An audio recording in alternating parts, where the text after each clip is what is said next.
गंगोत्री धाम में गंगा का प्रलय वेग रुकने का नाम नहीं ले रहा है।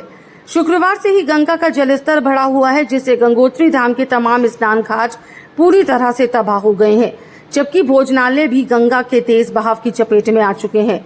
अब गंगा की धारा अपने स्वरूप को छोड़कर भागीरथी शिला की ओर बह रही है, जिससे पुरोहित सभा के कक्ष और भागीरथ शिला पूरी तरह से जलमग्न हो गए हैं।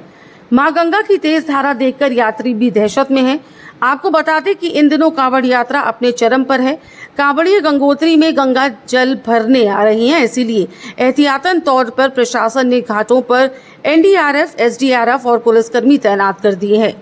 गंगोत्री तीर्थ पुरोहित और मंदिर समिति के कोषाध्यक्ष का कहना है कि सिंचाई विभाग और प्रशासन की लापरवाही से गंगोत्री में समाकक्ष पूरी तरह से जलमग्न हो गए हैं, क्योंकि पहले से ही गंगा का रुख बदलने की आशंका पुरोहित और मंदिर समिति ने जिलाधिकारी को सिंचाई विभाग को पहले ही दे दी थी, लेकिन उस पर ध्यान नहीं दिया गया।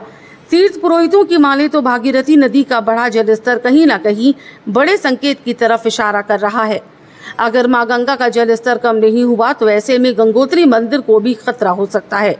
तस्वीरों में देखा जा सकता है कि किस तरह से मां गंगा विकराल रूप में मंदिर के ठीक नीचे से बह रही हैं।